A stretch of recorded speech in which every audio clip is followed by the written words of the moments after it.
Cerca Teleeuropa sul tuo Play Store o Apple Store e scarica la nostra app.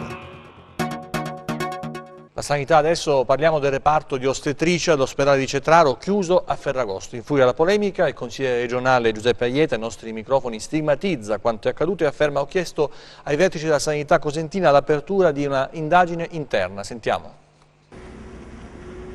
Il reparto di ostetricia e ginecologia dell'ospedale Iannelli di Cetraro nel Cosentino, chiuso a Ferragosto. Proprio così, nella divisione non c'erano medici, alcuni in ferie, altri hanno presentato il certificato di malattia. Di conseguenza, urgenze dirottate negli ospedali di Castrovillari o Cosenza, un caso che ha dell'incredibile, che ha scatenato polemiche e prese di posizione. Il consigliere regionale Giuseppe Aieta ai nostri microfoni è perentorio. C'è un dato, e cioè che nel raggio di 70-80 chilometri l'unico ospedale che offre il servizio di ginecologia e ostetricia è l'ospedale di Cetraro, e che nei giorni di maggior affluenza quel reparto è stato chiuso.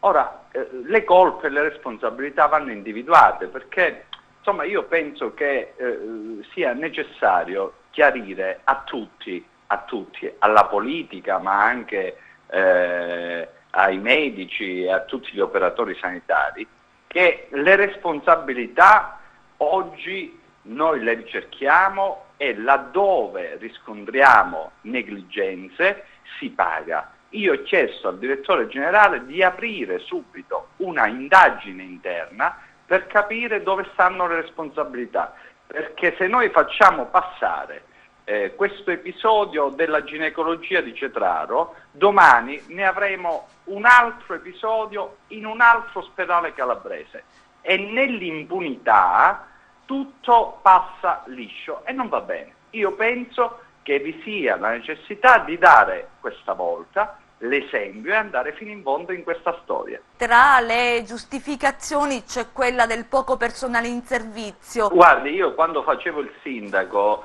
e i miei dipendenti erano in ferie, facevo sospendere le ferie. Non credo possa essere questo il problema. Ovviamente io non entro nel merito perché non conosco le ragioni che hanno portato a questo drammatico disservizio.